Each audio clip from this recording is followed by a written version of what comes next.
সুপ্রিয় উপস্থিতি, আসসালামু আলাইকুম। আমার অনলাইন ক্লাসে তোমাদের সকলকে স্বাগত জানাচ্ছি। আজকে আমার আলোচনার বিষয় বা আমি তোমাদের সামনে যে বিষয়টা নিয়ে কথা বলতে চাচ্ছি সেটা হচ্ছে একাদশ দ্বাদশ শ্রেণীর জীববিজ্ঞান প্রথম পত্রের প্লান্ট ফিজিওলজি, যেটাকে আমরা বলি উদ্ভিদ শারীরতত্ত্ব অধ্যায় থেকে ছোট্ট একটা টপিকস।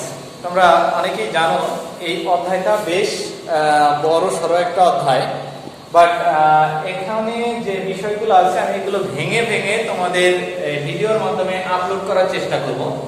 তা আজকে যে টপিকসটা আছে এটা খুবই একটা ছোট্ট টপিকস, মানে দেখো তোমরা বোর্ডে লক্ষ্য করলে বুঝতে পারবে যে এটা কতটুকু একটা টপিকস, বাট আসলে অনেকেই এই বিষয়টা তোমরা বুঝতে পারো না। আর তোমাদের অনেকের কমপ্লেন যে আসলে স্যার এটা কিভাবে হয় বা এটা কিভাবে সংগঠিত হচ্ছে বা এই প্রক্রিয়াটা যদি একটু ব্যাখ্যা করতেন, তো তাদের জন্যই মূলত আজকের এই ভিডিওটা। তো দেখো আমরা এখানে যে বিষয়টা নিয়ে আলোচনা করব সেটা হচ্ছে উদ্ভিদের লবণ পরিশোষণ।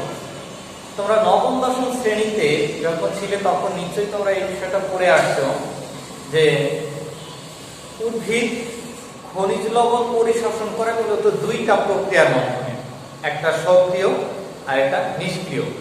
একটা হচ্ছে সক্রিয় আর একটা নিষ্ক্রিয়। এটা মূলত সক্রিয় পরিশোষণেরই একটা অংশ। তো যাই হোক, এই সক্রিয় পরিশোষণের অংশ থেকেই আজকের এই ভিডিওটা তোমাদের দেয়া আছে। তোমরা যদি মনে করো যে এই বিষয়টা সম্পর্কে তোমরা একটু ভালো ধারণা পেতে চাও, তাহলে অবশ্যই এটা দেখার সাথে সাথে তোমরা একটু বইটাও সাথে রাখবে, এন্ড দেন চেষ্টা করবে যে নিখুঁত তথ্যটাকে কালেক্ট করার জন্য। তো যাই হোক, কথা না বাড়িয়ে আমরা কাজে চলে যাই। তো এই ক্ষেত্রে খনিজ লবণের যে পরিশোষণটা আছে, খনিজ লবণের এই পরিশোষণ প্রক্রিয়াটা অনেক বিজ্ঞানী অনেকভাবে অনেক মতবাদের মাধ্যমে ব্যাখ্যা করেছেন। বিভিন্ন বিজ্ঞানী বিভিন্নভাবে বিভিন্ন জিনিসকে এক্সপ্লেইন করেছেন এখানে। তো তার মধ্যে এখানে যে বাহক আয়ন ধারণা, মূলত বাহক আয়ন ধারণা বলতে আমরা এই জিনিসটাকে বুঝে থাকি যে একটা লবণ, তোমরা নিশ্চয়ই জানো যে লবণ যেগুলো উদ্ভিদ মাটি থেকে শোষণ করে, এই শোষিত লবণটা সরাসরি উদ্ভিদ শোষণ করতে পারে না, কারণ উদ্ভিদের ওরকম পরিপাক কোনো তন্ত্র নাই, এন্ড দেন উদ্ভিদের এরকম কোনো অর্গানও নাই যে অর্গানগুলো কঠিন খাদ্য বস্তুকে গ্রহণ করবে এবং হজম করবে। তোমরা জানো যে উদ্ভিদ সাধারণত সরল খাদ্য গ্রহণ করে এবং সেগুলো এরকম হয় যে জাস্ট পরিশোষণের মাধ্যমে সে শোষণ করবে। হিউম্যান বডিও পরিশোষণ করে, আমাদের শরীরেও কিন্তু আমরা পরিশোষণের মাধ্যমে খাদ্য সার গ্রহণ করে থাকি, বাট এখানে সরাসরি সরল খাদ্যগুলোকে পরিশোষণের মাধ্যমে শোষণ করা হয়। তার মানে এক্ষেত্রে তোমরা একটা জিনিস নিশ্চিত যে এখানে সরাসরি কঠিন খাদ্য বা কঠিন খনিজ লবণ উদ্ভিদ শোষণ করতে পারবে না। এখন উদ্ভিদ যে খনিজ লবণগুলো শোষণ করবে তাহলে সেগুলো কি আকারে? সর্বপ্রথম এটা জানতে হবে যে উদ্ভিদ খনিজ লবণগুলো শোষণ করবে মূলত আয়ন আকারে।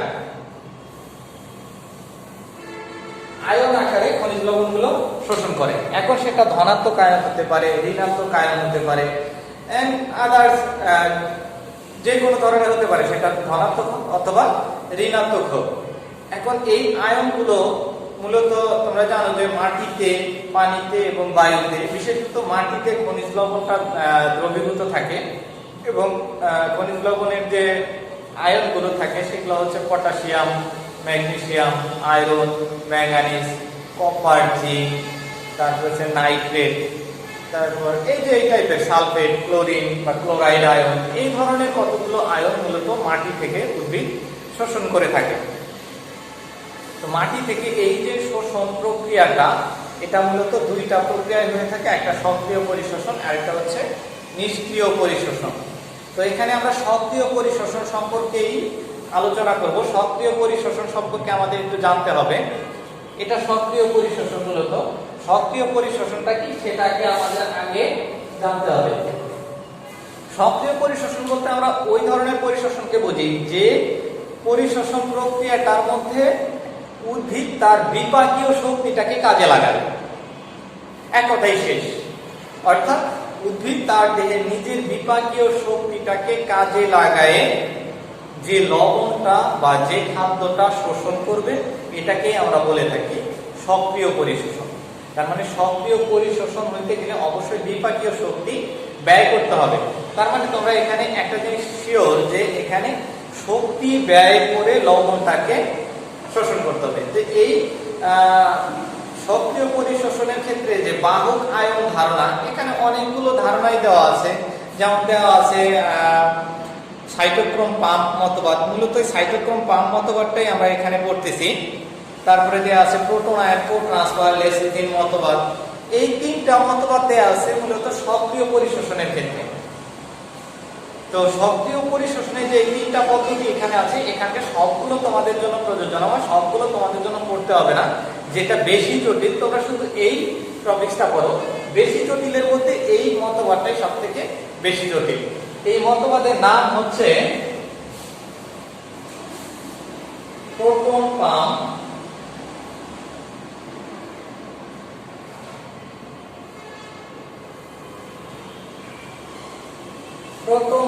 মতবাদ।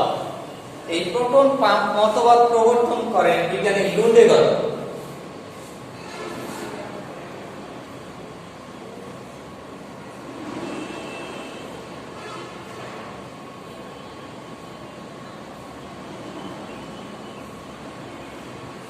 প্রোটন পাম্প মতবাদটা প্রবর্তন করেন বিজ্ঞানী লুন্ডেগর, সেটা হচ্ছে 1955 সালে।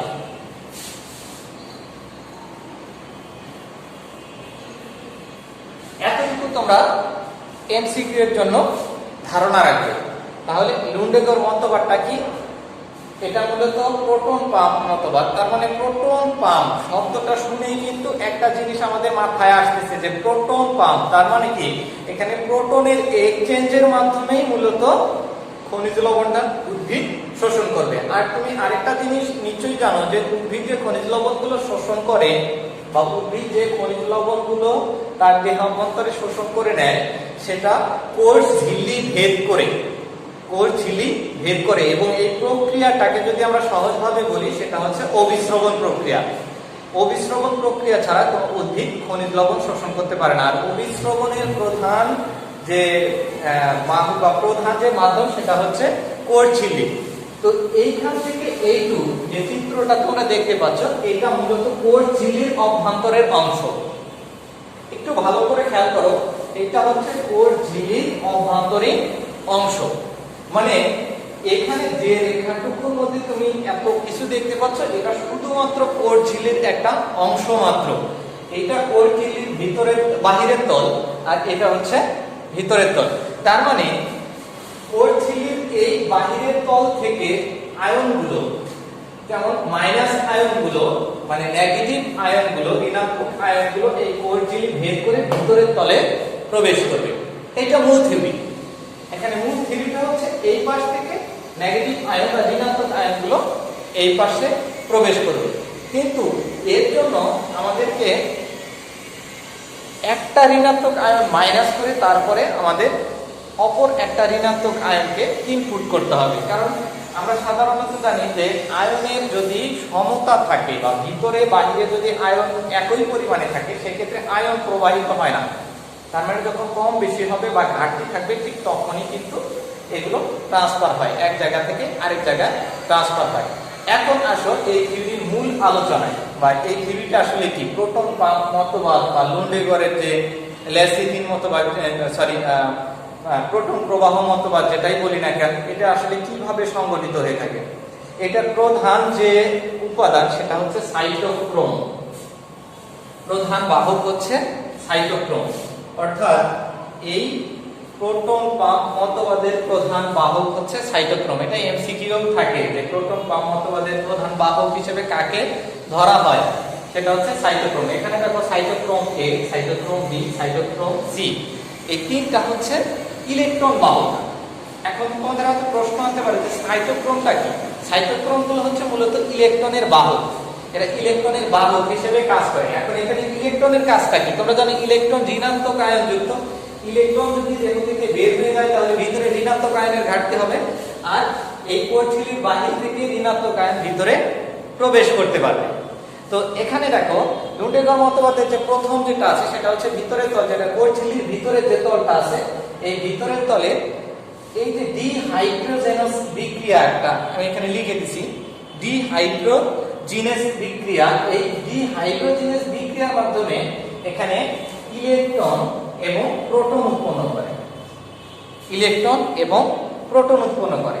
এই ইলেকট্রনগুলো এখানে সাইটোক্রোমটা মূলত হচ্ছে লৌহ গঠিত এক ধরনের যৌগ, লৌহ গঠিত এক ধরনের যৌগ। এই যৌগের বাহকের মাধ্যমে চক্রাকারে এই বাহিরের তলে চলে আসে। আমি আবারও বলছি, এইখানটায় কিন্তু বিক্রিয়া শুরু, ডিহাইড্রোজিনেস বিক্রিয়ার মাধ্যমে ইলেকট্রন এবং প্রোটন তৈরি করে, ইলেকট্রন এবং প্রোটন তৈরি করে। এই ইলেকট্রনগুলো বিভিন্ন বাহকের মাধ্যমে স্থানান্তরিত হয়।